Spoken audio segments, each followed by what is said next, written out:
mais inteirado aí. Tá bom. Bom, então, podemos começar? Todo mundo está postos aí? Tem 41 pessoas, tá bom, né? Acho que tá bom, né, Helena? Então tá. Já são... Espera um pouquinho. 9h35 já. Tá. Tá bom, tudo bem. Começa. Tá bom. Bom, gente, primeiramente, eu queria dar bom dia a todos, né? Hoje é um bom dia mais alegre para muitos, mas eu queria primeiramente agradecer a presença de todos e apresentar a nossa aluna, né, que é a Daiane, aqui do nosso programa, que como parte do processo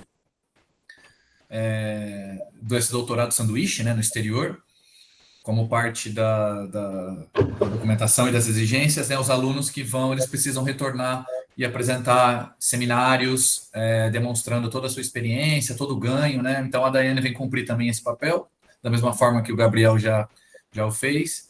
Então é um grande prazer recebê-la, né? Ela está sob minha orientação. E então eu vou apresentar um pouco a Dai, né? Para quem não conhece um pouco da trajetória, a Dai, ela possui graduação em Ciências Biológicas. Ela graduou em 2013 e fez mestrado aqui com a gente, né, no nosso programa, e atualmente é nossa aluna de doutorado, né?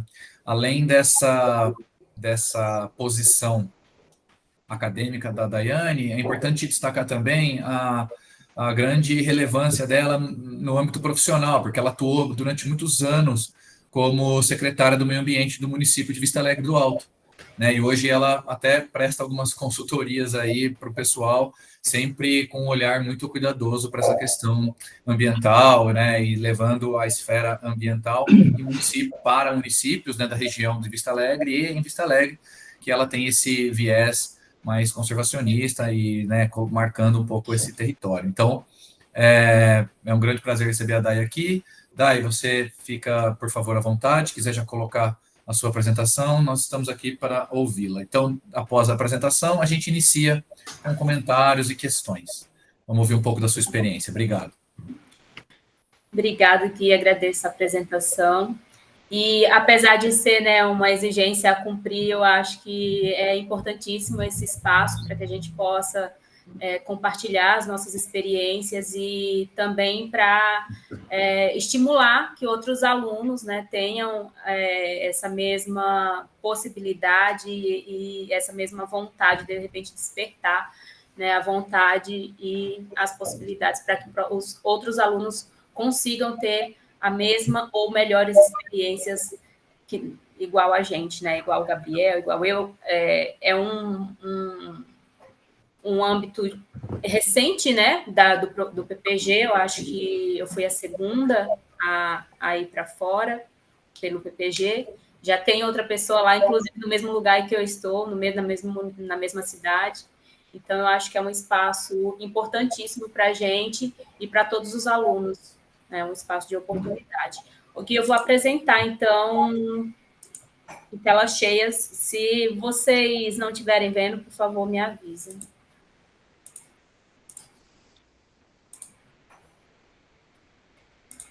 Tá ok? Eu não vou ver vocês, então... Sim, estamos vendo, Dai.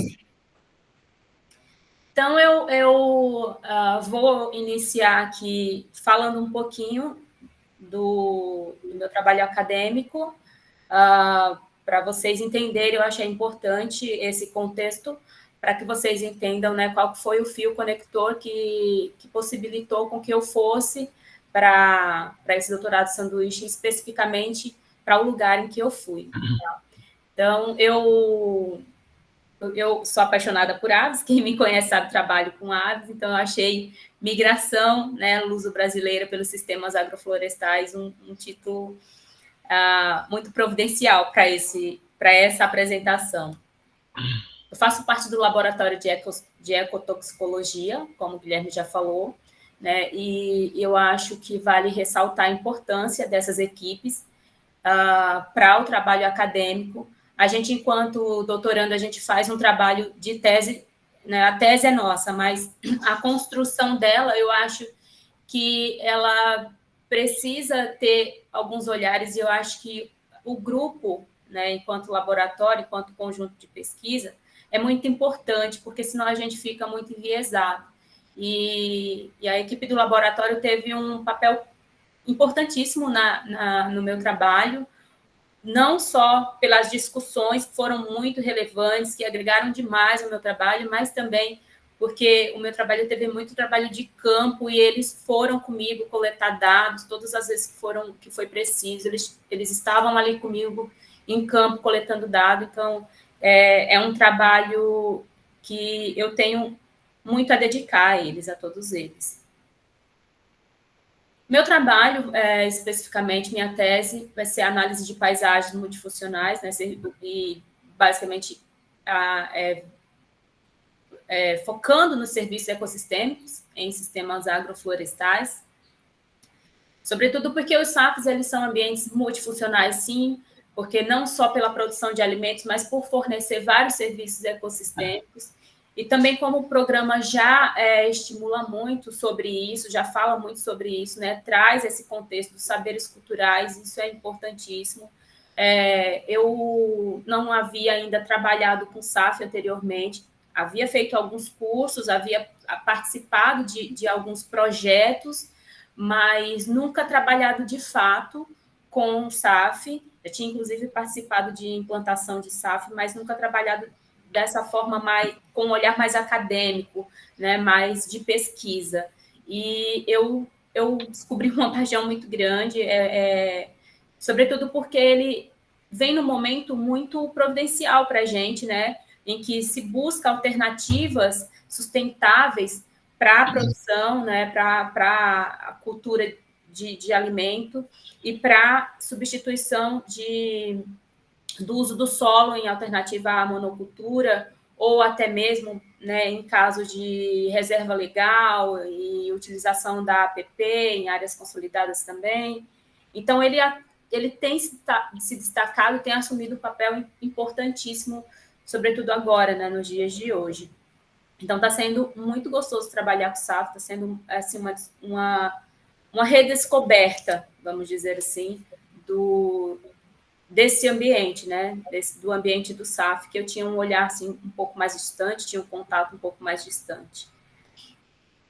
Então, o meu trabalho, basicamente, ele está dividido em 4 partes, em que a primeira eu fiz uma análise do uso e ocupação do solo no entorno desses sistemas agroflorestais.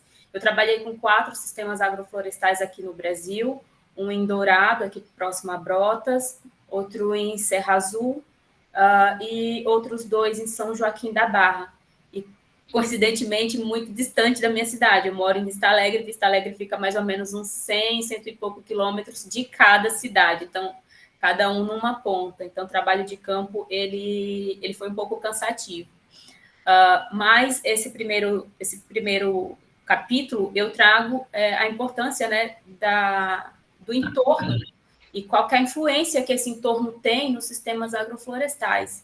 E eu vi poucos trabalhos sobre isso, né, durante as revisões bibliográficas, e é um primeiro capítulo que, inclusive, já foi até submetido.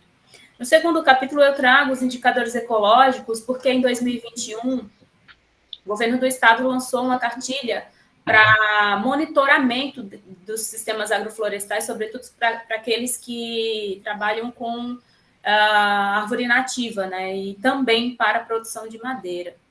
Então, com o lançamento dessa cartilha, pouco se sabia sobre esses indicadores, como que seriam também a aplicação dessa metodologia em campo, porque ela é indicada também para que os próprios produtores, né, façam esse monitoramento, façam esse acompanhamento.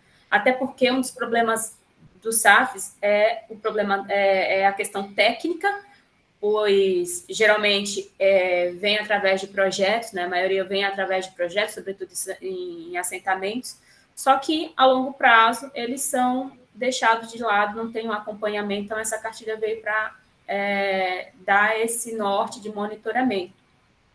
Então, nesse segundo capítulo, eu trabalhei com levantamento fitossociológico, né, levantamento da flora, e também indicadores de solo e de copa, né, além da diversidade de árvores nativa. Então, é um pouco os capítulos se diferem um pouco, mas eles se agregam depois, né, para trazer aí, vai afunilando para trazer uma resposta final. E aí, no terceiro, eu intitulei Vozes da Agrofloresta, que são basicamente estudo da estrutura da comunidade de aves em sistemas florestais. Todos os estudos foram feitos nos mesmos SAFs, né, dos mesmos pontos. E aí, para o terceiro capítulo, eu utilizei uma metodologia que é autônoma, é através de um gravador, a gente instala esse gravador em campo por um período de tempo, eu deixei por 15 dias, em cada SAF, e ele fica gravando de acordo com a programação, durante o dia e durante a noite. Então, isso evita também que a gente acabe indo muito a campo e também não influencia na presença do pesquisador ali, né, as aves ficam mais à vontade, então você consegue gravar realmente o que acontece ali sem a interferência do pesquisador e também à noite, né? A gente vê. A ideia é saber, entender quais que são qual que é a fauna de aves que ocorre ali e quais que são as interações, porque através dos grupos funcionais a gente consegue entender quais são os serviços ecossistêmicos, as interações de serviço ecossistêmico entre fauna e aquele ambiente, já que os sistemas agroflorestais, eles muitas vezes são utilizados como corredores florestais, corredores ecológicos, desculpa, ou até mesmo comparados como áreas de reflorestamento. Então, a ideia é que eles pareçam o mais próximo possível de uma floresta. Então, nesse terceiro capítulo, eu tento trazer um pouco disso, né? E as aves, elas têm funções muito importantes também na agrofloresta, porque são dispersoras, né, de sementes, então traz uma carga genética aí para esse ambiente, e também são controladoras de praga, né? Então, já que é uma paisagem que você não utiliza agrotóxico e tudo mais, então as aves assumem esse papel também de controladora de pragas.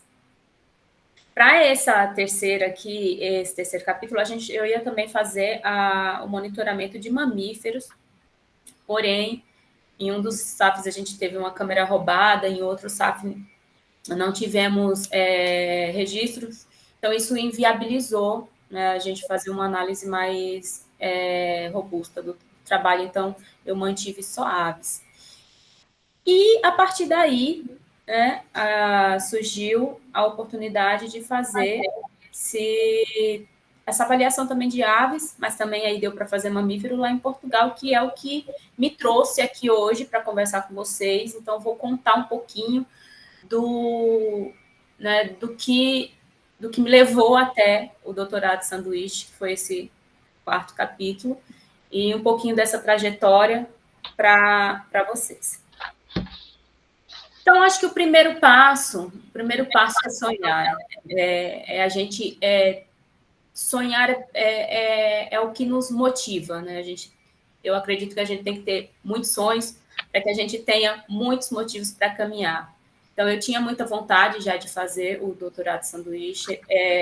Eu sou lá do Nordeste, então, assim, não tinha grandes planos, não imaginava que ia para o outro lado do oceano, para a Europa. Achava que ia ficar um pouco mais próximo.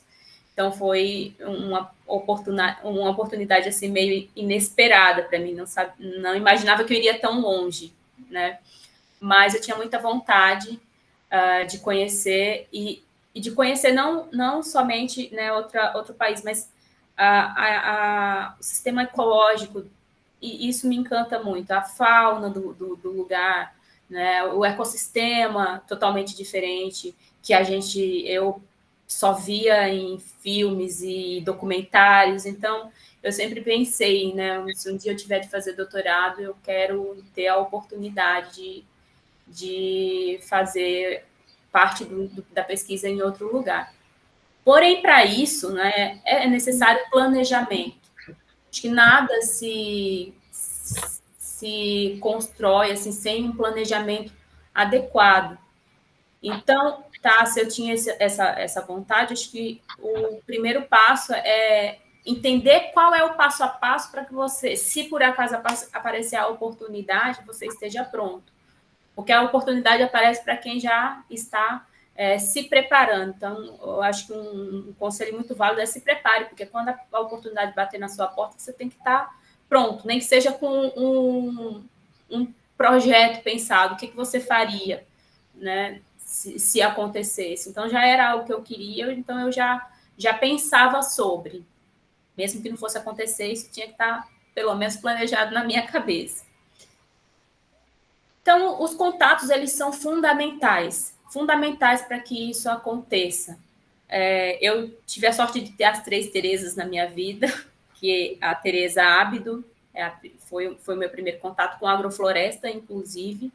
Ela é pesquisadora da APTA, de Pindorama, e já havíamos comentado várias vezes sobre a agrofloresta, e ela que me trouxe um pouco desse contexto, e me apresentou a Tereza Pissarra, da Unesp de Jaboticabal, e ambas acabaram me indicando a Tereza Correia Pinto, de Portugal, porque eu comentei que gostaria de fazer alguma coisa, algum trabalho conjunto. Na época eu nem havia pensado ainda em ir para lá, havia pensado só em, de repente, fazer algo junto. Enviei um e-mail para a Tereza, e a Tereza me apresentou os meus orientadores de lá de Portugal. Então, eu fiquei na Universidade de Évora, vinculada à Universidade de Évora. Évora fica no Alentejo, né, de Portugal, região sul de Portugal. E aí a Tereza me indicou as pessoas que trabalhavam com fauna. Então, tem o Rui Lourenço e o Pedro Salgueiro, eles são pesquisadores lá da universidade, e comecei a conversar com eles um ano antes, né? Um ano antes de surgir a oportunidade de ir para Portugal. Quando saiu o primeiro edital, eu havia conversado com eles, a gente tinha até preparado a documentação, mas acabou que não deu tempo, não deu certo. E aí a gente veio amadurecendo a ideia do projeto, do que fazer, né? Veio tendo algumas reuniões online sobre o que a gente poderia trabalhar, sobre qual contexto que a gente iria trabalhar, se daria para fazer algo similar aqui no Brasil e lá em Portugal, né? Porque há muita diferença ambiental. Então, a gente veio trabalhando esse projeto aí por um ano. E aí, quando veio a segunda oportunidade de edital, né? A gente enviou também, preparamos toda a documentação, enviamos, e também não deu certo, foi o Gabriel, graças a Deus, ele teve uma oportunidade maravilhosa também. E logo em seguida surgiu a oportunidade de uma vaga, assim, abriu por pouco, um período muito, muito curto de tempo, a CAPES abriu, e aí eu já estava com o projeto pronto, por isso que eu falo, desplaneje, tenha tudo mais ou menos pronto, se você realmente quer, porque foi essa a oportunidade que eu tive, eu tinha tudo muito, muito pronto já. E aí apareceu o edital, eu mandei, e graças a Deus deu muito certo. Mas, depois de contato feito, projeto planejado, edital, né, consegui o edital, consegui passar no edital. E agora? Porque depois do edital pronto, tem uma dor de cabeça gigantesca. Como eu disse, eu não pensava em ir para tão longe, então eu não tinha passaporte, eu não tinha nada. O edital saiu em abril, e o período para ir era entre setembro e novembro, porque o prazo também para você viajar, ele é predeterminado pelo edital. Então, tinha que correr atrás de tudo. Tinha que correr atrás de passaporte, tinha que correr atrás de visto, a documentação, porque tem uma documentação, mesmo depois que você é selecionado, tem uma série de documentos que você precisa enviar para a CAPES para poder, né, ser aceito também, para poder validar a participação, né, pleitear a bolsa. E aí, documentos de lá da universidade, documentos aqui nossos também. Então, começa a correria e a dor de cabeça né, a parte burocrática de viajar. E no meu caso, tinha um adendo a mais. Meu voo não era solo, né? Eu tenho uma filha, sou mãe solo de uma criança de 10 anos, de uma menina de 10 anos, e não tinha como deixar esse anjinho, gente. Olha a cara de anjinho, não tinha como deixar. Então, tinha que levar. E para levar ela, eu quero, inclusive, enfatizar aqui que quando você passa no edital e você começa a integrar alguns grupos de WhatsApp para pedir ajuda, né, para documentação, isso é muito importante. Esses grupos de WhatsApp próprio dos grupos do lugar que você vai, né, porque você opta pelo país que você vai e pela universidade. Quando você opta, você tem grupos destinados. Por exemplo, eu tinha um grupo só de Portugal e um grupo só de Évora. E esses grupos, eles ajudam muito, porque tem muita gente que está ali, que já está lá, que passou já está uma fase à frente de você, então você consegue obter muitas respostas e tirar muitas dúvidas nesses grupos. E eu, com criança, era uma loucura em dobro, porque além de todos os meus documentos, eu tinha que pensar em toda a documentação dela também, toda a aprovação para que ela fosse. E eu percebi, né, pelas conversas dos participantes do grupo, que muitas mães, elas desistiam, elas pleiteavam uma bolsa, mas por conta da burocracia de levar a criança, ela acabava desistindo, né, de ir. Então, acaba que é um problema que se torna estrutural, porque aí você limita, né, a questão de gênero,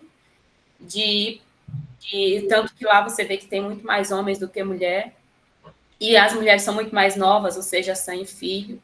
Então, acaba que é um limitante. E um desafio muito grande você ir para fora, né, com uma criança, é um desafio muito, muito grande. Eu entendo o medo delas de desistir, entendo, não era o meu caso, porque não tenho tanto medo assim, e também quando tenho medo, vou com medo mesmo. Mas foi bem problemático, até porque lá eles têm um período escolar diferente do da minha filha, né, do daqui do Brasil. E aí ela corria o risco de perder o ano aqui, começar a metade lá, só iríamos ficar 6 meses lá. Então, foi um pouco caótico. E, inclusive, na minha cidade, eu moro numa cidade de 9 mil habitantes, e as cidades no entorno também são pequenas. Então, conversando com a diretoria de ensino, com as escolas ao redor, não tinha exemplos e não tinha... eles não tinham conhecimento de como proceder, se ela poderia continuar online. Inclusive, a diretora chegou e falou, olha, ela vai perder o ano. E aí eu cheguei em casa, passei a noite revirando legislação, achei uma legislação que permite que a criança, por qualquer motivo, se for para fora do país, por um período de tempo, por qualquer motivo, inclusive educação, que no nosso caso era a minha educação, né, ela pudesse continuar online. Então, ela pôde continuar o quarto ano, que ela estava no quarto ano, né, foi ano passado. Ela pôde continuar no quarto ano, finalizar online, e ela tinha que começar lá, porque em Portugal você também não pode deixar criança sem estudar. Se eles descobrem, dá maior problema, então você não podia deixar ela sem ir à escola.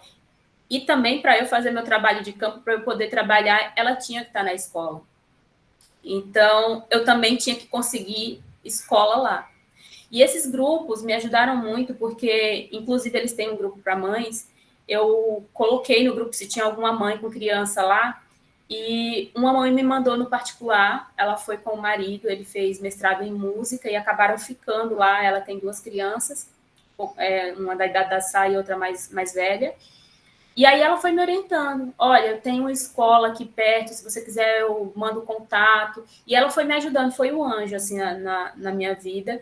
E foi me ajudando, me orientando, o que fazer, onde procurar, me passando e-mails, me passando contatos, me explicando o que eu ia enfrentar lá, né, o que eu ia encontrar quando chegasse, como que funcionava. Então, esses contatos, essa rede de contato me ajudou imensamente, assim. Era o que me tranquilizava de que, sim, independente de que seja difícil, vai dar certo, vai dar certo. E aí deu, a gente conseguiu ir, né? A gente conseguiu ir para Portugal e ela começou a estudar lá, e estudava aqui também. Eu fiquei um tempo ali para organizar tudo quando cheguei, e eu acho que vale também reforçar uma situação de que é quando você chega no outro país, você sai daqui, né? Geralmente lá são casas como as repúblicas aqui. Então, é uma casa e cada estudante fica em um quarto. Não só estudante, tá? O pessoal que mora também é essa estrutura. E eu não podia, eles não aceitavam que criança, então eu tive que ficar numa casa sozinha.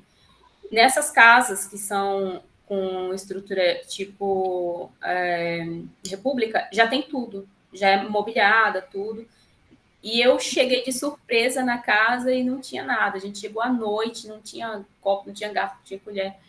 E aí, no dia seguinte, a gente correu para organizar tudo. Então, uma dica também é veja como que é a estrutura do lugar que você vai chegar. Tá? Eu fiquei vinculada à Herdade de Mitra, que é como se fosse uma fazenda, né? Escola, uma fazenda-escola. Fica a 15 quilômetros da cidade de Mitra. Então, pela manhã eu levava passar na escola, pegava um ônibus, ia para Mitra e fazia essa rotina. Às 4h30 voltava, pegava lá na escola e ia para casa. A Herdade de Mitra, ela é um espaço gigantesco, né? Tem 290 hectares, muito antiga também, né? Foi criada em 1921, já como escola. E lá fica alocado 32 laboratórios, são todos multidisciplinar e tudo focado em sustentabilidade. Então, a área ambiental e a área agrícola também fica alocada lá, e também a veterinária. E aí eu fiquei vinculada ao laboratório de ornitologia. Isso também fez uma diferença muito grande também para mim. O laboratório aqui do Brasil que eu faço parte, a maioria trabalha com qualidade de água ou com oligoquetas, e eu sou a única que trabalha com vertebrados. Então, foi muito bom poder ter essa vivência com pessoas que trabalham com o mesmo grupo que eu, sabe? E eu pude aprender muito sobre metodologias e melhorar muito também as minhas discussões de trabalho. Isso faz uma diferença também. E a agrofloresta em Portugal ela é totalmente diferente do que a gente vê a agrofloresta aqui, né?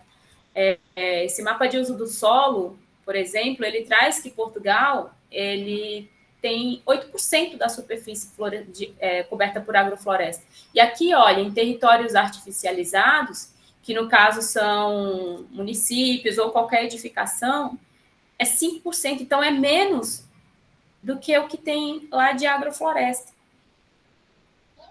E já a floresta também tem um conceito muito diferente do que a gente entende. Então, floresta já enquadraria também pinos e eucaliptos, que entra na conta de floresta. Então, eles têm... Os conceitos são muito diferentes do que a gente tem aqui para o Brasil. E isso foi um choque muito grande para mim, porque eu não conseguia assimilar o que eles entendem por agrofloresta, por floresta, ou né, matos, por exemplo, o que seria matos.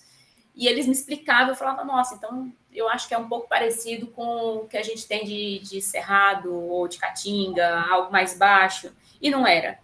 E aí, cada explicação eu me confundia muito, e foi lendo que aí você vai vivendo lá com o passar do tempo, você vai começando a enxergar a paisagem e começar a assimilar os conceitos, mas eu demorei um pouco, confesso que até hoje ainda tem algumas confusões para assimilar, porque a gente tem muito enraizada a nossa floresta, o nosso tipo de floresta, o nosso tipo de paisagem, e com os nossos conceitos. Então, você fica sempre, o cérebro fica sempre tentando comparar, e não dá para comparar. Vou mostrar aqui um exemplo, aqui, ó, agrofloresta no Brasil e a agrofloresta lá em Portugal. Então, é muito diferente também, e eu via que isso também causava uma estranheza quando eu mostrava para eles também as nossas paisagens de agrofloresta.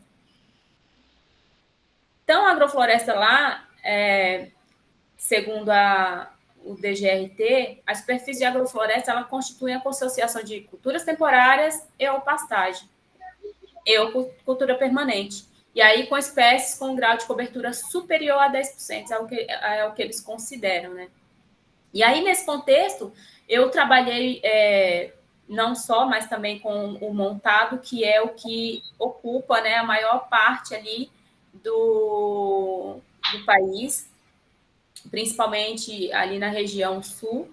Também o montado também tem algo muito similar na Espanha, que é a Derreza, só muda o nome, mas a estrutura é a mesma. E aí, esse termo ele é utilizado para conceituar, né, o conjunto heterogêneo de sistemas de produção, principalmente baseado no sobreiro, na azinheira e nas oliveiras, que foram as áreas que eu trabalhei. E o sobreiro, eu percebi que ele tem uma função muito importante ali no contexto local, porque a gente está acostumado a associar com a rolha do vinho. A árvore que faz a rolha do vinho, mas eles usam para tudo. Eu vi sapatos, carteiras, óculos, eles usam para tudo. Então, ali na região sul, que foi onde eu fiquei, né? Não tive muito conhecimento das outras regiões, mas aqui na região sul eles usam para basicamente tudo. É uma vegetação muito importante no contexto deles. Então, a metodologia, eu utilizei a mesma metodologia aqui do Brasil, que foi os audiomotos aqui do lado, vocês estão vendo, é o aparelhinho que a gente coloca em campo para gravar a paisagem sonora, e a câmera Trap, que ela é um aparelho que você deixa em campo também para mamíferos, e ela aciona com o movimento. Com o movimento do bicho, ela tira fotos e faz gravações. E aí eu tive 2 áreas de estudos, que foi a Tapada de Coelheiros, que é uma área privada e que é muito diversificado, né? E lá eu utilizei uma área de nogueiral para produção de noz. Lá eles têm produção de noz e agrofloresta com esse tipo de vegetação desde os anos 90. O montado de sobreiro, que são cerca de 650 hectares dentro dessa propriedade, só de sobreiro. E as vinhas, que eles têm diversos tipos de vinhas, eu também utilizei. E todos esses três ambientes, todos consorciados com ovino, né, com ovelhas. Já aí aqui, ó, aqui é a vinha, né? Aqui são os animais que a gente conseguiu registrar lá durante o tempo que eu estive lá. Aqui em cima é uma raposa e aqui embaixo é um Herpes equinamo, sacarrabus, que é inclusive africano, ele é introduzido, ele não é nativo de lá de Portugal. E aí ele utilizando ali a vinha, né? Consegue ver ele utilizando ali a vinha. Aqui é o nogueiral. Aqui você pode ver as ovelhas entre eles. As ovelhas não ficam sempre lá, tá? É rotação, então uma hora eles estão lá, outra hora estão em outro talhão, elas ficam rodando. Na câmera também aparece ali a temperatura, tá vendo? Vocês conseguem ver a data, a temperatura e a hora em que foi feita a gravação. E o interessante de a gente trabalhar com câmera é que a gente consegue ter situações como essa aqui de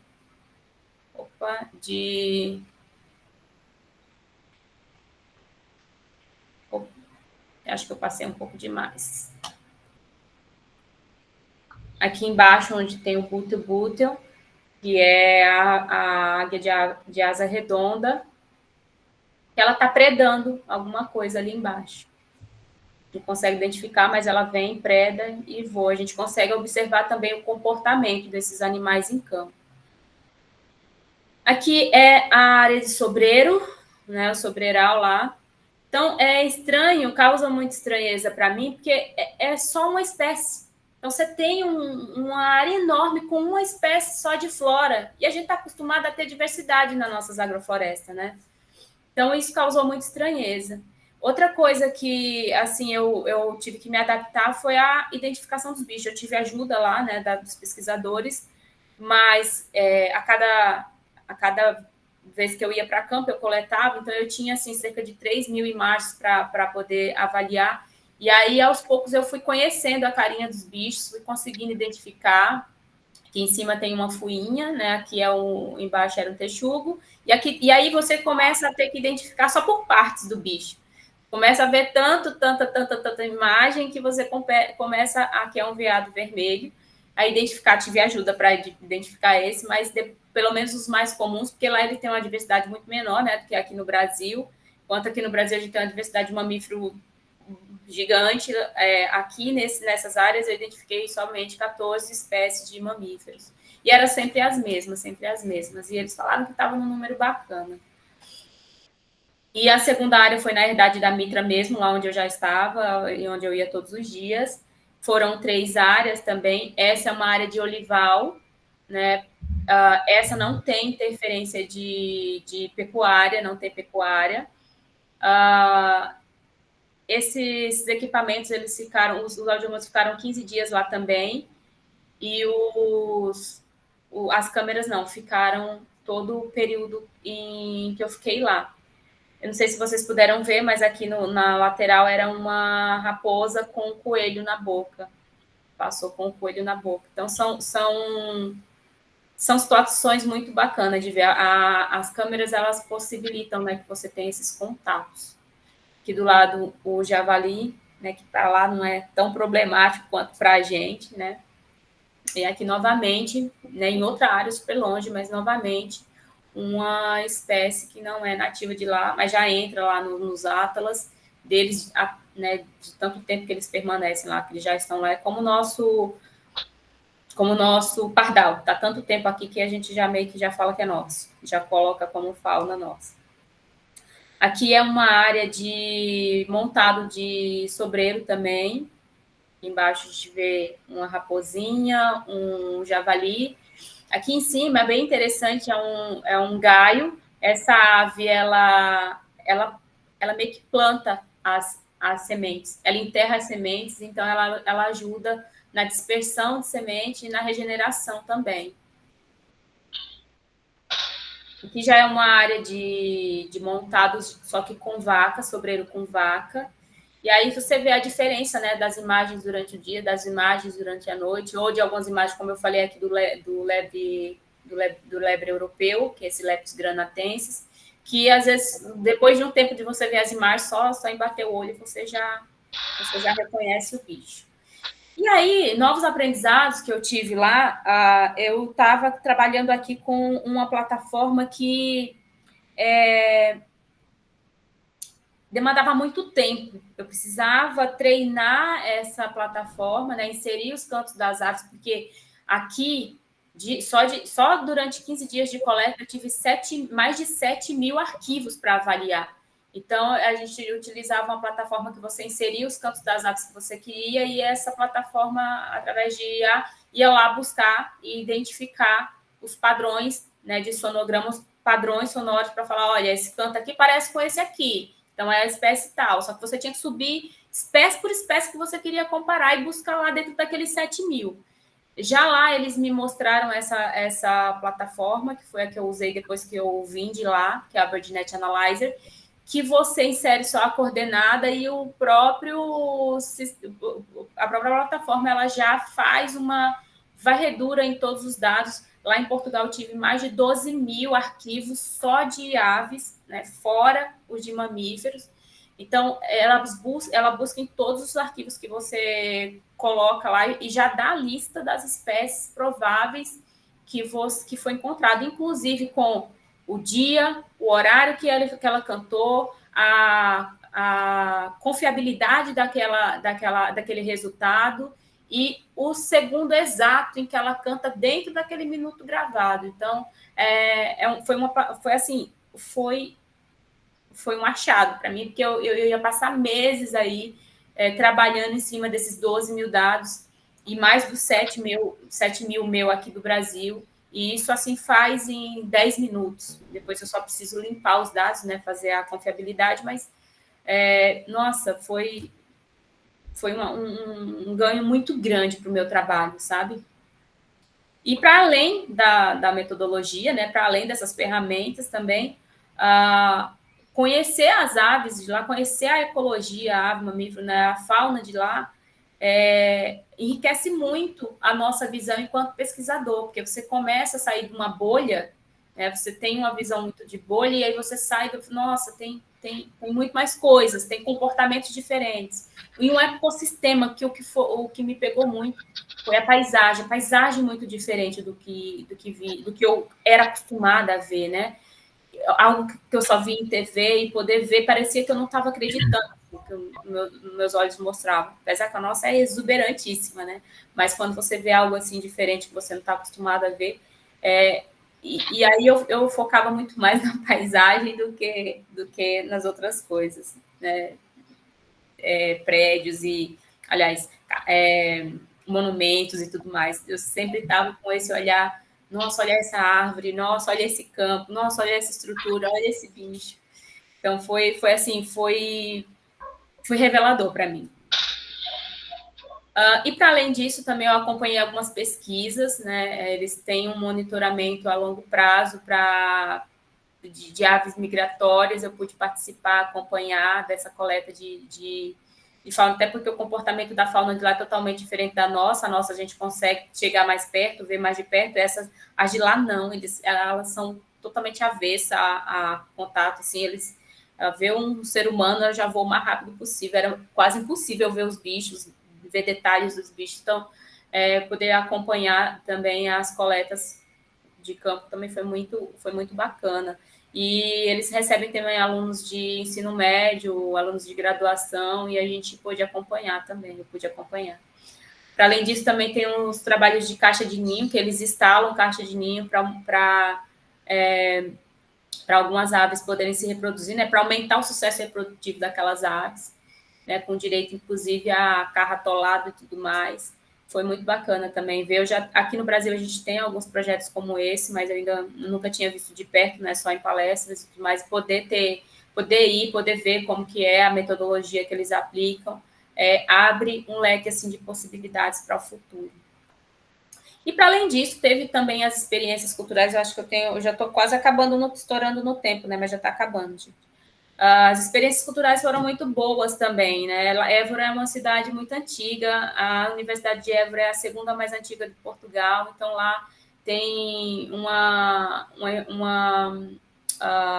paisagem, para além da paisagem, mas também os monumentos, a história de lá é muito bacana. Eu pude aprender muito também um pouco sobre a minha história, porque muitas palavras que a gente usa lá no Nordeste, que eu não escutava há anos, porque eu estou há 21 anos aqui em São Paulo, e que eu não escutava há anos, eu escutava eles falando, e aí eu falava, putz, então essa palavra veio daqui, foi... E a gente não liga, né? Não liga que, mesmo colonizado lá no Nordeste, a gente não tem essa busca pelo... A gente foi colonizado, então isso é uma herança portuguesa, a gente não tem muito essa busca, a gente tem... Mas, isso aqui é nosso, é nosso. Então, eu pude também conhecer um pouco sobre a história da língua, da nossa língua, nosso dialeto, alguns dialetos lá do Nordeste, da comida também, que muitas eu achava que era só nosso, falava, não, buchada é nordestino. Mas não, veio de lá, e eles têm algo parecido lá. Eu descobri muitas coisas, muitas coisas. E a gente foi no inverno, então foi muito complicado para sair aí, eu se adaptarmos a essa questão do clima, porque sou sangue quente nordestino, então foi um pouquinho complicado, mas a gente se adapta. Nada que muita roupa não resolva. E a rede de apoio foi muito faltou essa rede. Aqui eu tenho meus irmãos, eu tenho a família que ficaria com a Saíra. Lá a gente não tinha essa rede de apoio, então a gente ficou muito em casa. Mas o tempo que a gente teve, a gente acabou conhecendo outros lugares, a gente foi para Lisboa, foi para Faro, isso sempre no final de semana, e lembrando que quem está lá não pode sair do país, tá, gente? Não pode ir para outros países, porque precisa de autorização da CAPES e tudo mais. Mas um bate-volta ali dentro na cidade do lado, eu acho que é muito válido fazer, até porque lá é muito rápido, é um país pequeno, então dá para você se locomover aí no sábado, voltar no domingo, sem atrapalhar a sua pesquisa. E isso é fundamental para a sua sanidade quando você está em outro lugar. A Saíra teve a oportunidade de conhecer e comer neve, né, pela primeira vez na vida. Então, a gente aproveitou algumas oportunidades ali para conhecer os lugares de perto. Então, como toda grande aventura, ela tem as fases difíceis também. Eu aprendi muito sobre a cultura, é muito diferente a cultura deles, né? A gente está acostumado a pessoas mais calorosas, mas eles foram muito prestativos. O clima foi muito difícil, inclusive isso aqui é uma salamandra congelada, tá? Congelada, que a gente achou no meio, assim, no cantinho, assim, para vocês terem noção do que é de frio que tem lá. Muita gente já que foi para lá já sabe, mas eu sofro em dobro, né? Então, essa rede de apoio foi muito importante. Eu conheci dois colegas lá que eram de outras universidades, ficaram menos tempo que eu, mas, assim, a gente tinha um pouco de contato, foi quem passei o Natal lá, passaram lá em casa, mas eu senti muita falta. E isso limitou também, às vezes, ir para campo mais tempo, participar de mais projetos dentro da universidade. Mas, mesmo assim, eu pude aproveitar ao máximo, eu aproveitei tudo que eu pude. E ir para fora, e principalmente com criança, é um ato de resiliência. Você precisa ser muito resiliente, principalmente psicologicamente, né? Porque são 6 meses longe, em um lugar diferente, com comida diferente, com cultura diferente, com clima diferente. Mas eu acho que eu pude passar para ela que através da educação a gente pode chegar onde a gente quiser, a gente pode atravessar o mundo através da educação. Eu acho que ter levado ela não teria menor possibilidade de deixar, mas eu acho que o meu papel enquanto mãe nessa situação com ela foi uma fase difícil para ela, porque ela tinha que estudar lá, tinha que estudar aqui, também não foi fácil, mas ela pôde ver que com o empenho, com o estudo, porque a gente jamais teria conseguido ir pela nossa classe social, ela pôde ter oportunidade através da educação, e eu espero que isso fique para ela como um legado. Aqui a equipe, né, do pessoal que me ajudou lá em campo, eu trouxe, além de muito aprendizado, muitos presentes, mas eu tenho muito a agradecer a eles, e, né, ao programa também, ao PPG aqui, o TTMA, pela oportunidade de poder expandir meus horizontes, expandir a minha visão de mundo, porque eu tinha uma visão muito limitada, e por mais que eu sonhasse, eu não imaginava que pudesse ser palpável assim, a oportunidade de poder viver a pesquisa, que é algo que eu amo, viver a pesquisa fora e poder voltar, e é bom, mas voltar é muito melhor, e voltar e poder trabalhar isso aqui, só me deu mais vontade de repente, um pós-doc para o resto do mundo aí. Isso aqui era o clima da chegada, isso aqui era o clima da partida, na hora que estava ficando bom, eu tive que vir embora. E é isso. Muito obrigada. Espero não ter estourado tanto tempo. Oi, Dai. Não, acho que está dentro do tempo, né? Você falou aí em 1 hora aí. Bom, a gente agradece todo o seu relato, a sua experiência, e a gente deixa agora, então, para perguntas, comentários, enfim, está aberto aí, pessoal, para que vocês possam participar também. Fiquem à vontade. Eu vou tentar organizar a fila aqui, ó. Bom, começa com a Kate, pronto. Por favor, Kate. Bom dia a todos e a todas. Dai, experiência fantástica, quero parabenizá-la aí pela sua coragem, né? Também sou uma mãe solo de uma criança de 11 anos e ele é autista. Eu até considero essa possibilidade, né, de estar aí um dia, né, também compartilhando essa experiência.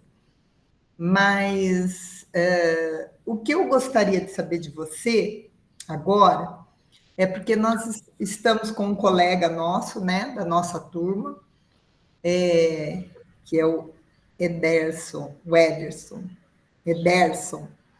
Edinho, né, para quem conhece. Ele está lá. E assim, financeiramente, que é o que mais pega para cada um de nós, né?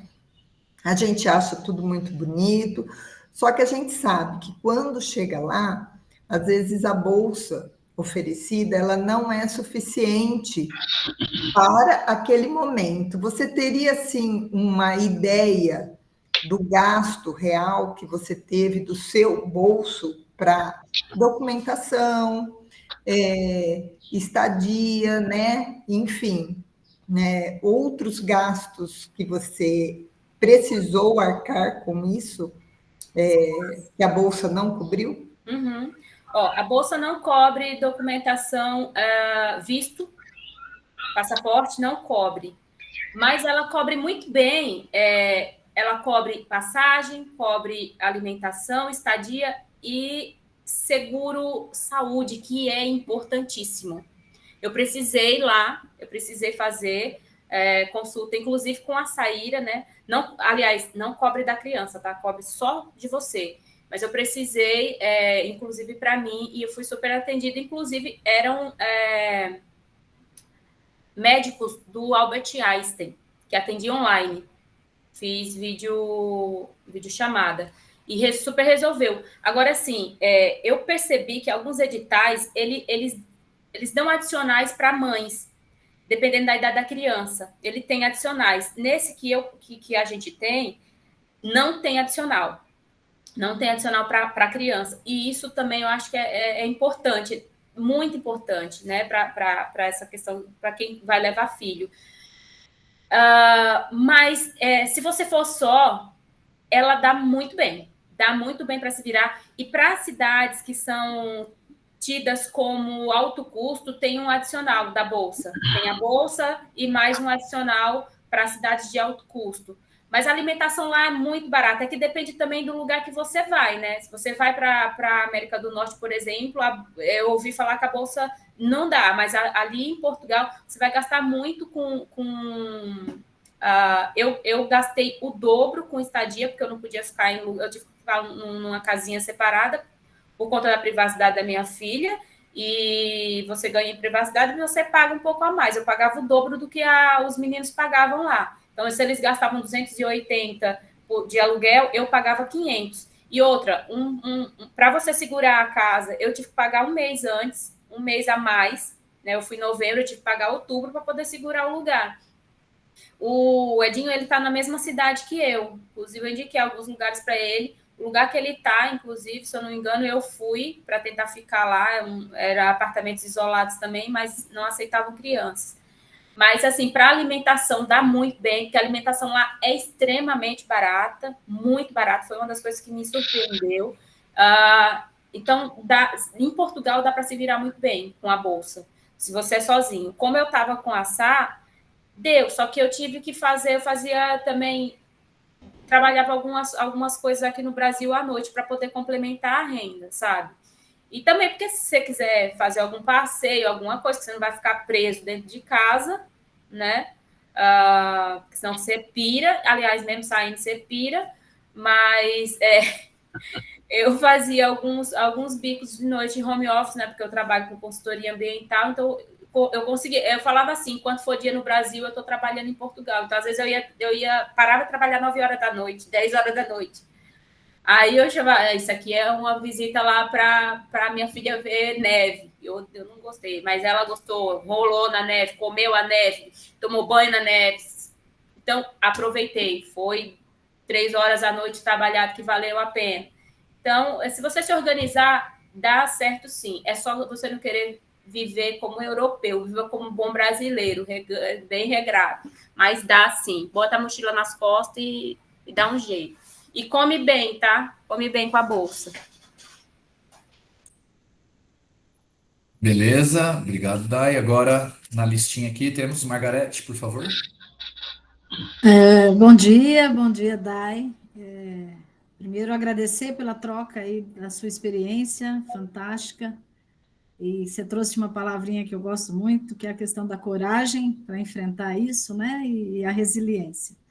Essa semana a gente está tendo o SIC aqui na Uniara, e na abertura do SIC, o professor que veio falar com a gente falou sobre o uso da inteligência artificial. E você mencionou isso, né, na sua etapa de pesquisa, da importância do uso da plataforma de lá, diferente da plataforma daqui. Como é que você avaliou essa experiência? Como é que a universidade lá de Portugal está enxergando esse uso da inteligência artificial na pesquisa científica? Como é que você percebeu isso lá? Esses mecanismos que a gente usa, principalmente para treinar a inteligência a procurar o que a gente quer, eu acho que usando com responsabilidade, né, porque a gente tem que também ter o senso crítico, né, para avaliar os resultados dessa inteligência artificial, ela é extremamente válida. E é como eu te falei, enquanto aqui eu ia passar meses trabalhando numa plataforma, nessa outra plataforma ela me dá o resultado em horas. Depois eu só preciso fazer a comparação, por isso a importância do senso crítico. Eles utilizam lá porque é uma plataforma muito bem estabelecida e com dados e resultados muito bem estabelecidos para a Europa. Essa plataforma do BudNet Analyzer, ela não é, a que eu utilizei, ela não é tão funcional no Brasil, né, nos trópicos, na verdade, quanto, ela é ótima, mas não tão funcional quanto para a Europa. Porém, agora em dezembro eles vão melhorar, vão adicionar acho que cerca de mais 90 mil algoritmos aqui para a região, para o Brasil, para áreas tropicais. Então é algo que vai melhorando. À medida que o tempo passa, vai melhorando. E o importante, essas plataformas, elas são criadas por pesquisadores, inclusive, da área. Esse aparelho que a gente utiliza aqui, o Audiomulti, que, inclusive, a universidade me ajudou também com isso, né, na obtenção, ela é feita fora do país, na América do Norte, e um dos pesquisadores que ajudaram na programação, ele é brasileiro. Então, eu acredito que ferramenta de IA, ferramenta autônoma, criada por pesquisadores para pesquisadores, eu acho que é extremamente válido o uso, sabe? E eles enxergam assim, pelo que eu entendi, pelo menos, né, para essa questão de que eu te falei, de uso de pesquisador para pesquisador, é super válido. Então, eu acho que a inteligência artificial ela é boa à medida que você use sua inteligência biológica para usar ela. Então, tem que saber como usa também. E validar os dados. Não é só acreditar no que ela está falando ali também, né? Depois você tem que fazer a contraprova. Legal. Antes de eu passar para a Maria Madeleine, aproveitar a pergunta da Margarete, eu queria esclarecer uma coisa que é legal para todo mundo entender, assim. Um minutinho só, tá, Maria Madeleine? Eu já passo a palavra para você. Assim, quando a gente fala de inteligência artificial nesse tipo de análise, ela significa que a gente não está usando mais ou menos um chat GPT para escrever o texto, né? Nada disso. As plataformas que a Dai cita, né, que ela citou, e os algoritmos que a gente utiliza na inteligência artificial, eles são utilizados para identificação de espécies. Então, por exemplo, a Dai coloca os gravadores e ela tem só dos SAFs aqui do Brasil aproximadamente 2.900 a 3.000 horas de gravação. Horas gravadas. E para identificar as aves, a gente tem que ouvir esse som. Então você imagina 3.000 horas gravadas, se isso é viável para a gente ouvir, às vezes voltar um pouquinho. Será que essa ave aqui... Então esse seria, mais ou menos, um trabalho humano, que é feito ainda.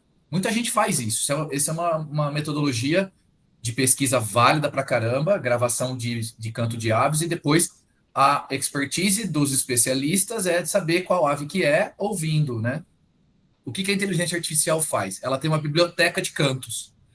E aí, cada hora gravada da Daiane, a gente sobe isso na plataforma, né? A DAI, e isso é um trabalho, acho que é importante dizer que isso é um trabalho hercúleo, porque você tem que limpar o som, tem que fazer uma série de procedimentos, e aí você sobe isso na plataforma e a inteligência artificial ouve todas essas 3.000 horas aí rapidamente, relativamente rápido, dependendo da plataforma. Tem plataforma que demora um dia, tem plataforma que demora... Mas, enfim, ela identifica automaticamente.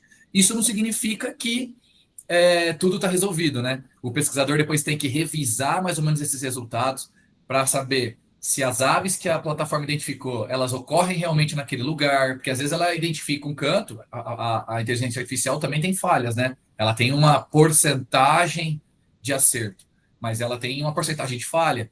Então o pesquisador depois tem que conferir mais ou menos a lista, saber se tem espécie do local, retirar que não é do local. Às vezes ela identifica uma ave da África que não ocorre, às vezes ela ocorre porque ela é introduzida. Então, tudo isso é o contexto do pesquisador que vai moldando o uso da inteligência, né? Então, são ferramentas moldadas dessa forma. E aí, cada vez mais, esse tipo de mecanismo tem sido utilizado para facilitar o trabalho braçal, entre aspas, né? Assim, e para que sobre tempo para o pesquisador trabalhar de forma mais interpretando os resultados e analisando, né?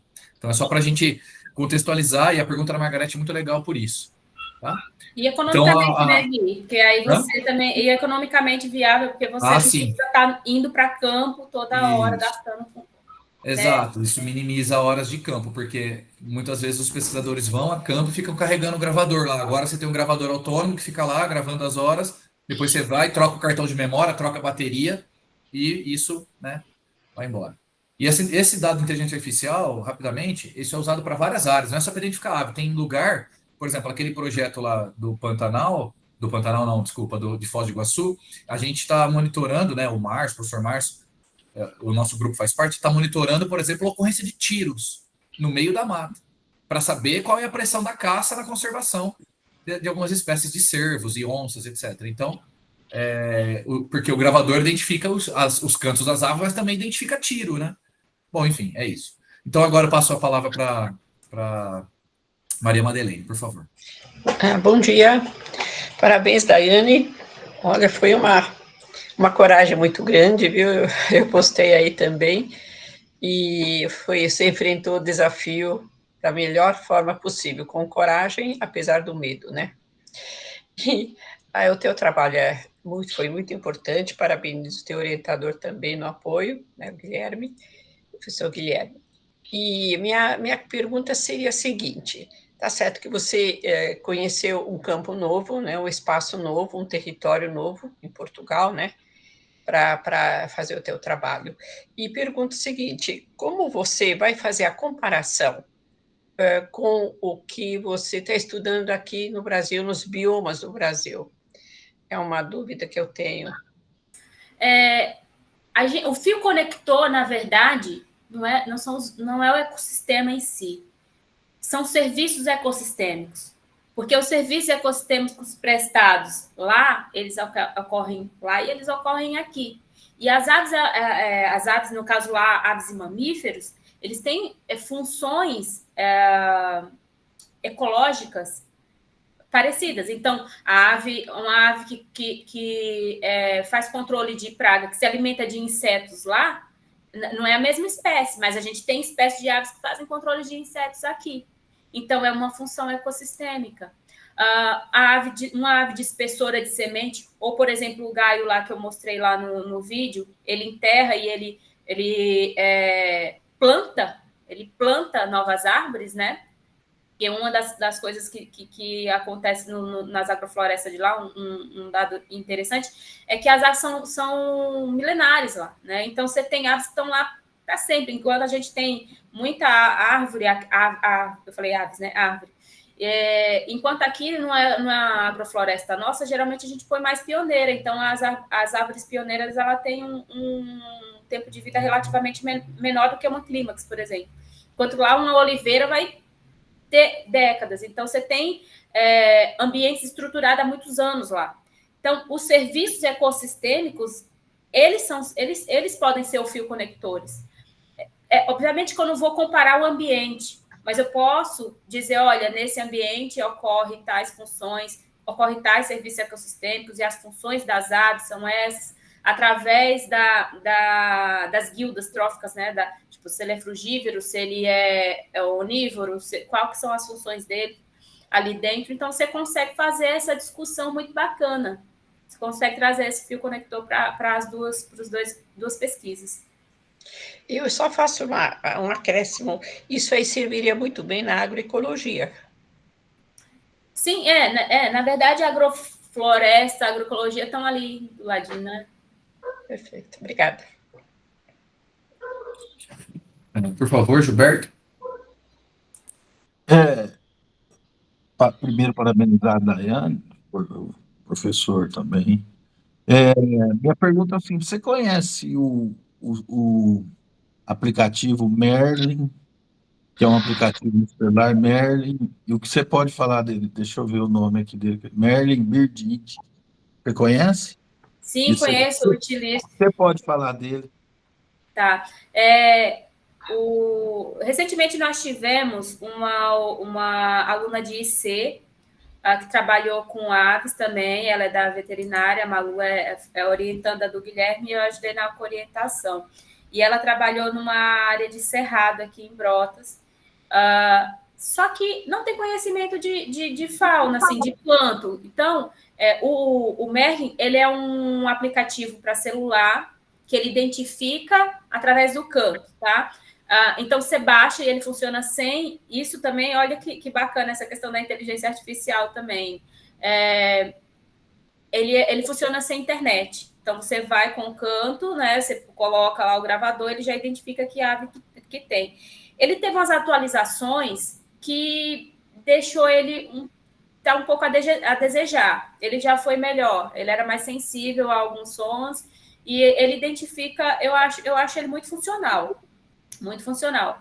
Só que tem que prestar muita atenção. Ele ultimamente não dá, depois da última atualização, ele não está assim mais tão eficiente quanto era, mas ele é muito bom, principalmente para a observação de aves, para a ciência cidadã, principalmente porque muitos desses dados que estão nessas plataformas aí também são de ciência cidadã. Então, para quem vai para campo, observa aves, não é pesquisador, e até mesmo para pesquisa, te dá um norte. Ele te norteia, assim. Porque, às vezes, lá você baixa as aves do município. Então, por exemplo, estou em Dourado. Ele vai baixar toda uma lista das espécies que ocorrem no município de Dourado. Então, se eu estou na mata, liguei o aplicativo, ele vai comparar com as aves que ocorrem ali. Então, você vai olhar e ele já te dá a foto do bicho, inclusive. Ele te dá um canto, dois cantos para você comparar. Só que o que peca é que muitos dos cantos que tem lá, eles não são do Brasil. São aves, né, que ocorrem aqui mas que também ocorre na Argentina, por exemplo. Então, às vezes, é canto que está dentro da plataforma que é de lá. E as aves, assim como nós, têm dialeto. Uma ave que canta em São Paulo não vai cantar do mesmo jeito lá no Nordeste, igual eu, não falo igual vocês. Então, eles também têm dialeto. Mas é muito bom. Eu uso bastante também o Merlin. Tá bom, obrigado. Só para fazer antes de eu passar para o Nemésio, só fazendo uma consideração, o Merlin, só para fazer um paralelo assim, ó, ele é um excelente aplicativo, ele tem todas as ferramentas que a Dai falou, ele dá um norte, mas ele é um aplicativo para uso recreacional, né? Se você vai um observador de aves, está no campo, está curioso, mas para uso profissional, para um cunho acadêmico, ele deixa um pouquinho a desejar na precisão. Tá, Gilberto? Só para você entender essa diferença. É porque o meu trabalho vai ser fazer o método tradicional de levantamento de aves e ver a validade do Merlin. Por isso que eu fiz a pergunta. Legal. Talvez o ideal... Bom, enfim, isso aí é outra história. Tem o BudNet também, tá? Tem o BudNet, né? a opção do BudNet para aplicativo, inclusive, agora. Então, dá para você comparar as três. O BudNet, ele é igual ao Merlin. Budnet, o Merlin e o tradicional. Como é que chama o outro? Budnet. Beard, né? Eu vou colocar aqui no chat para ele. Depois eu coloco aqui no chat para você, É que Gilberto. eu também tenho um. Caipira não tem essa. Põe aí, Breno. Manda mensagem para mim no particular que a gente conversa, eu te passo. Qualquer coisa a Dai te responde, mas eu coloco aqui no chat para você. Por favor, obrigado. Era só isso. À disposição. Agradeço, parabéns. O próximo da lista é o professor Nemésio, por favor. Bom dia. Eu queria parabenizar a Daiane e o Guilherme pelo esse trabalho muito legal, muito interessante, acho que importante para a gente, né? Para a gestão aí da fauna, etc., nas áreas. E, Daiane, aliás, talvez o que eu tenha a falar é mais para o Guilherme, viu, Guilherme? Eu achei interessante e talvez cabe uma sugestão de fazer um trabalho similar, né, esse de observação e gravação, enfim, isso que a Daiane fez, no município de Araraquara, pegando talvez alguns fragmentos de vegetação que são relevantes no município de Araraquara, que isso é uma contribuição muito legal da Uniara para a cidade, para a gestão, para a prefeitura, enfim. É claro que ela falou do trabalho na região lá acho que é do Broa, né, aqui de São Carlos e tal, mas fica uma sugestão, pegar um outro orientando aí e fazer um específico para Araraquara, e fazer um mapeamento, né, de áreas que são relevantes, próxima à zona urbana, inclusive, né, porque depois isso pode ser Que pergunta providencial, né, Guilherme? Não só de conservação, visitação.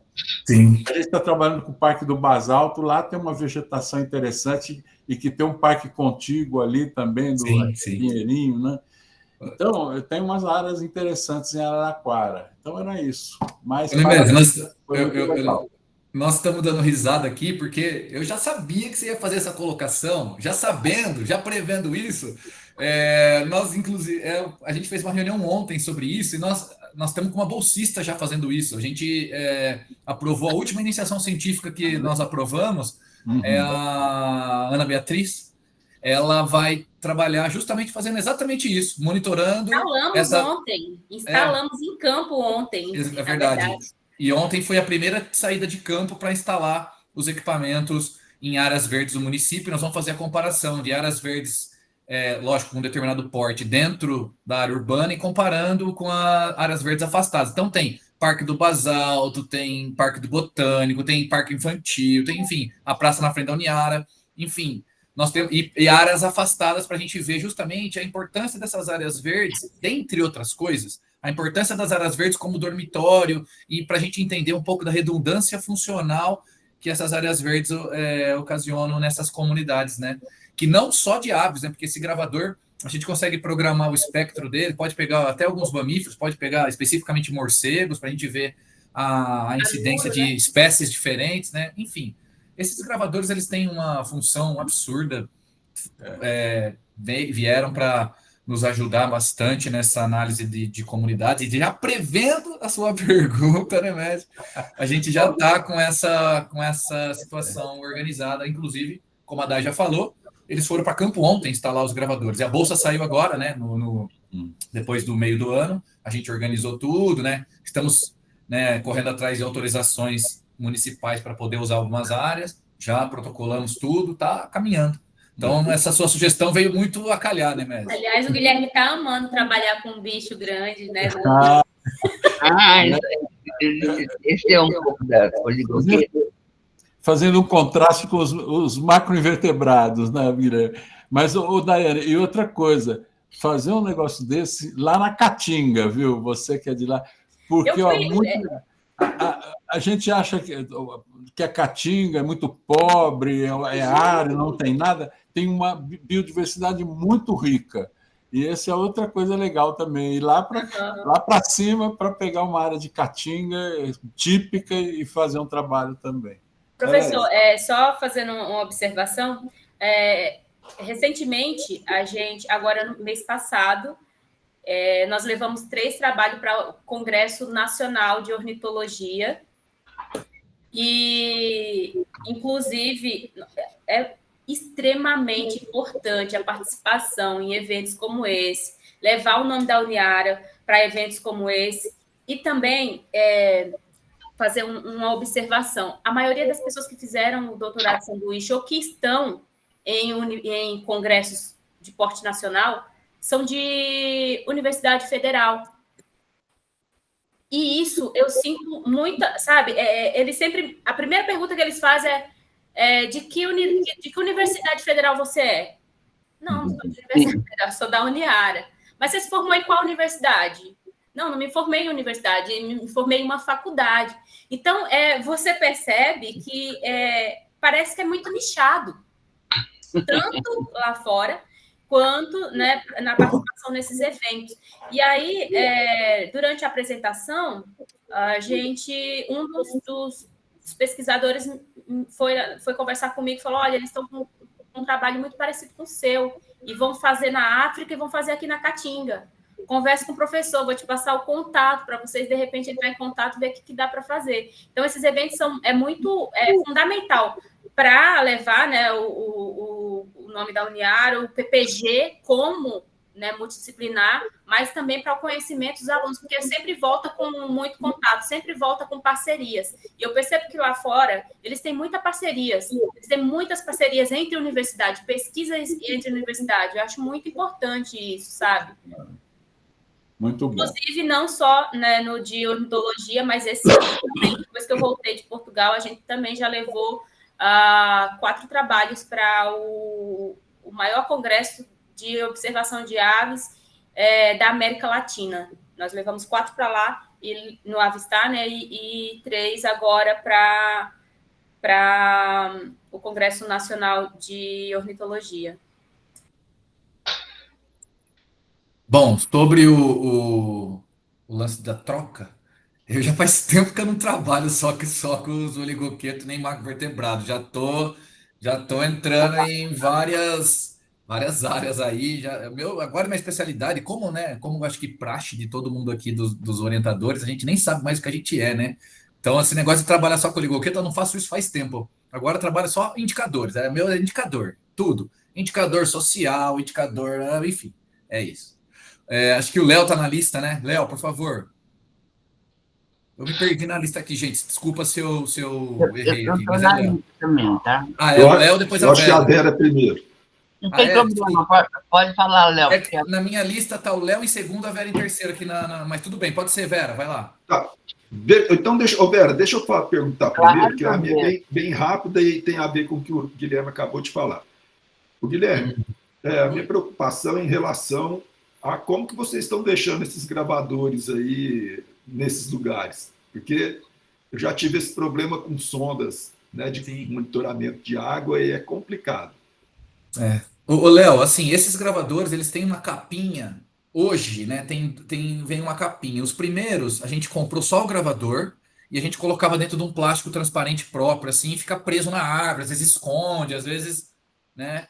Mas agora vem uma capinha verde que ele fica meio camuflado. Mas eles não estão isentos. O que a DAI fez? A DAI colocou um recado dentro, avisando assim que esse equipamento é monitorado, qualquer coisa, para entrar em contato com ela, caso alguém pegue sem querer. Mas não tem muito o que fazer. Acontece, como ela relatou, eu acho que essa é uma situação que é corriqueira para quem trabalha com esses equipamentos remotos, é justamente roubo, enfim, furto, degradação do equipamento, às vezes a galera só destrói mesmo, e é isso, equipamento de pesquisa que a gente deixa lá, a falta de educação não permite que a gente os recupere, às vezes, mas nós estamos tentando camuflar o máximo, os especialistas em câmera trap aí e gravadores sonoros, eles estão ficando cada vez mais especialistas também em esconder as coisas, então eles sabem muito bem esconder na árvore para que a gente não tenha esses roubos, né? Surpresas, né? Enfim, desagradáveis. É isso.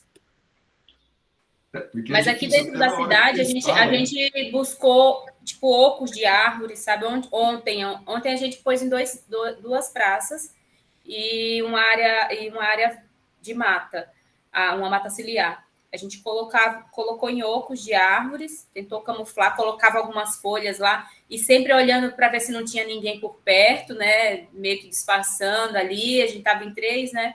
Então, um olhava de um lado, um olhava do outro, para ter uma visão 360. Você está vendo? Não, você está vendo.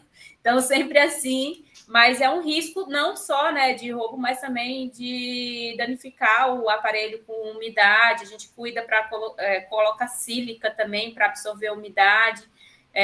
Mas mesmo assim, a gente já perdeu um audiomonte, a gente trabalhava com 4, agora a gente está trabalhando só com 3, porque mesmo assim tem a degradação, que foi também por chuva. Esse que a gente perdeu, a gente colocou em campo, na capinha, os macacos morderam, choveu, entrou água, acabou com o aparelho.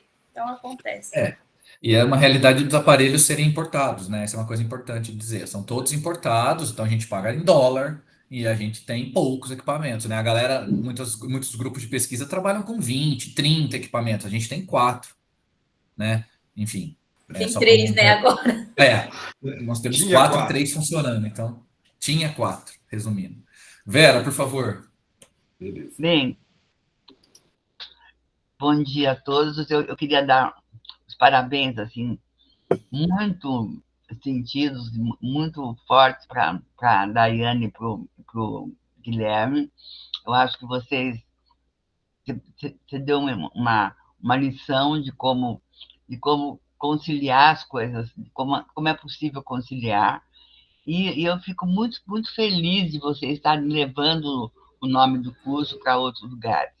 E queria dizer assim que o Guilherme já tem se antecipado nessas questões. Desde a época dos oligoquetas, eu aprendi a gostar dos oligoquetas, Guilherme. Agora você me fala que você largou deles, como é que é isso? Mas eu acho assim que na verdade, o que eu queria dizer é que essas possibilidades se abrem também para outra linha de pesquisa. Quer dizer, nós não temos tido experiências na linha de dinâmicas territoriais, políticas públicas de vulnerabilidades deste tipo. E eu acho que é um convite a Daiane, a exposição da Daiane foi um convite para os nossos alunos da outra linha saber que existem universidades pelo mundo, existem centros de pesquisa que trabalham de maneira muito, muito rica a questão territorial, a questão das vulnerabilidades sociais. Então, gente, vamos avançar aí nas coisas que nós temos que fazer aqui na qualificação, para a gente pedir outros auxílios. Estou falando assim, estou falando um pouco com o André Pavan, que está querendo fazer isso. Eu estou querendo que essa palavra seja um estímulo para que os outros alunos também tentem essa experiência que foi tão valiosa. E, mais uma vez, dizer que o grupo de vocês, quer dizer, fortalece o nosso programa, e a gente tem muito orgulho dele, e a gente até... Eu tinha, assim, eu achei que eu nunca pudesse ouvir e entender alguma coisa, agora eu já entendo. Então, eu acho que já estou melhorando, já posso passar para o primeiro ano. Mas, meus parabéns, muito, muito, muito fortes mesmo. E assim, vamos em frente, gente. E pessoal da outra linha, vamos ter força e vamos ter coragem para enfrentar essa experiência. Não é toda ela maravilhosa, nem ela pode ser idealizada, mas ela traz inúmeros frutos. Inúmeros frutos. Eu acho que vocês estão de parabéns e nós da coordenação do programa muito felizes com essa experiência. Muito obrigada. Obrigada, professora. Eu acho que vale também ressaltar que o tempo de planejamento, o momento que a sua pesquisa está também é fundamental. Eu estava no segundo ano de pesquisa, né? Um pouco mais, né, avançado, né, Gui, do que o segundo ano. Isso. E assim, você ser aprovado no edital para ir para fora, dá um 180, não dá um 360, mas dá um 180 na sua pesquisa. Então, muda muito. Então, é importante também você pensar em que momento que isso vai entrar na sua pesquisa, porque às vezes você está muito próximo do final, às vezes acaba te atrapalhando ao invés de te ajudar. Então, se organizar aí para o segundo ano, para você já... Porque vai entrar aí algo na tua pesquisa que não estava planejado no projeto, inicialmente. É isso. Acompanhando a fala da Vera, para a gente encerrar, acho que não temos mais, acho que ninguém na fila, né? Pelo menos não está aparecendo nada aqui para mim. Se alguém tiver, me desculpe. Acompanhando a fala da Vera, eu acho que assim, eu acho que o foco, as oportunidades elas têm, os editais eles são abertos, né? O foco mesmo, até eu acho que a fala dela é muito importante, é o processo de articulação, né? Articulação com os pesquisadores de fora. Isso muito é do aluno. É óbvio que em algum momento o orientador vai entrar, vai sentar à mesa com todo mundo. Foi o que eu fiz, mas eu fiz, por isso que o mérito é muito mais dela do que meu. Aliás, é quase todo dela. Eu fiz essa negociação final pensando na tese, no arranjo da tese, nas temáticas e no arranjo dos nossos projetos.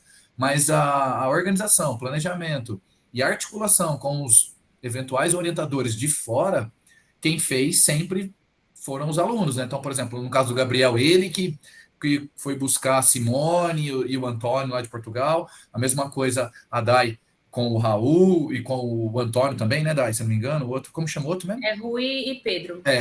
Desculpa, Rui e Pedro. Então, que eu até tive menos contato do que com a Simone, né? Com a Simone, acho que eu fiz muito mais reuniões do que com o Raul e com o Pedro. A gente fez, se não me engano, acho que só 2 ou 3 reuniões, né?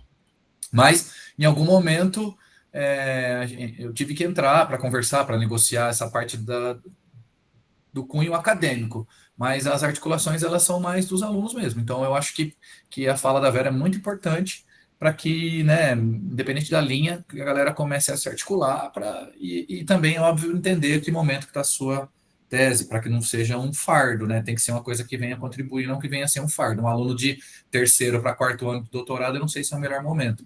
Talvez um aluno de primeiro para segundo ano aí, de segundo para terceiro, talvez, sei lá. Mas isso é tudo, acho que coisa que o orientador pode colaborar.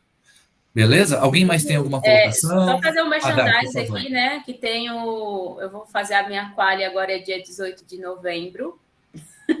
Então, como vocês perceberam que os meus capítulos eles são bem diferentes um do outro. Um é sobre uso e ocupação do solo, o outro sobre flora, o outro sobre fauna. Então, se vocês quiserem participar, fiquem à vontade. Dia 18 de novembro, às 14. Mandando boas energias. Gilberto, quer falar alguma coisa? Apareceu o som levantado. Desculpa, não entendi.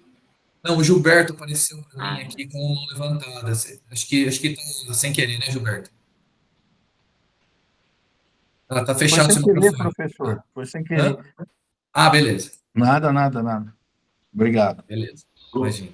Guilherme, eu só queria parabenizar vocês, viu? Eu esqueci na hora lá da fala, fiquei tão preocupado com os equipamentos, que eu já passei por esse problema.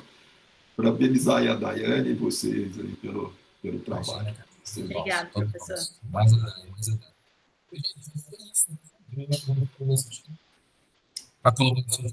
Ô, Gui, teu som não está saindo. Não? Tá. Agora tá. Tá. Eu agradeço, então, a presença de todos e a participação. Acho que se o Marcão e o Kedo estiverem de acordo, acho que a gente pode encerrar por aqui. Lembrando que rolou mais um seminário de integração. Acho que isso é legal, mostra os nossos... Além de a gente trazer talentos de fora, mostra os nossos aqui, né? Acho que é legal esse espaço Muito até para os bom. nossos alunos aparecerem, né? Muito bom. É isso, pessoal. Parabéns. Então, Obrigada. agradeço aí. Boa tarde a todos. Aliás, bom resto de manhã, bom final de semana. Eu queria só dar um alô para Madeleine e para o Walter Lost. Hoje vocês têm um seminário de recursos hídricos, né? Às 14 horas. Perfeitamente, professor, e apresentação de trabalho. Que vão né? Tem um tema seu aí que é relacionado bastante com a Flávia, né? Sim. Então, bom seminário para vocês. Ô, Nemesis, vamos torcer para o Flamengo, viu? Vamos torcer para o Flamengo. Nem tudo está perdido. Guilherme, eu queria falar uma Parabéns aí pelo Palmeiras. Tá? Foi bom o jogo. Teve história. 4-1, 4-0, que virada, hein? Parabéns. Obrigado. Guilherme, eu queria dizer que a gente conseguiu mandar ontem, ontem, à meia-noite de 34, o pedido para a CAPES de apoio ao nosso 12º simpósio. Então, vocês vão se preparando, porque vai sair, vai ser em maio do ano que vem, é o 12º simpósio, e a gente tentou uma proposta que unifica as duas linhas de pesquisa, que fale nas questões ambientais e nas questões do modo de vida, nas questões, enfim, chama da terra para a vida. E tá muito boa a programação. Bom, eu sou apaixonada por esse simpósio e ficamos muito felizes por conta da dedicação da Ivani e da Silvinha, das meninas. O pedido foi à meia-noite 49. Sim. Muito, muito feliz em saber que deu certo isso daí, né? Muito bom. Parabenizar você também, a toda a sua equipe lá do Nupedor, e principalmente o esforço das meninas da secretaria, né? Ivani e Silvinha, sem elas, incrível. Não seria nada possível isso aqui. Então, muito é isso. legal, Gente, obrigado. Viu, Vera? Muito legal o simpósio e esses eventos da Uniara para divulgar a Uniara, né? A Daiane colocou uma coisa que foi interessante. A semana passada eu fui num congresso de avaliação de impacto, congresso brasileiro, foi lá em Brasília. E apresentei trabalho, tinha um curso também, e participei do... Pô, só tinha eu de uma universidade particular. Né? Aliás, tinha a Marilis. A Marilis, ela é da USP, Zona Leste, e ela é também do programa da Uninove, da Uninove, que é a 9 de julho, lá de São Paulo. Então, ela trabalha nas duas, né? Mas ela é professora da USP e a outra lá, ela é... Como tem o Juliano aqui, né? Então, o resto era todo mundo de universidade. Tinha gente da Unesp, de Rio Claro, né? Tinha gente da USP, da Unesp, de um monte de universidade federal, né? As federais todas e particulares. Aí eu falei, mas a Uniara, falei, não, a Uniara, nós temos programa de doutorado, mestrado, ela investe em pesquisa e tal, estamos aí, né? Estamos aí, estamos firme e forte. Muito bom. Obrigado. Boa semana para vocês. Até mais tarde. Até mais tarde. Tchau, gente. Tchau, até mais tarde. Tchau, até. Para todo mundo. Tchau, tchau, até mais tarde. Tchau.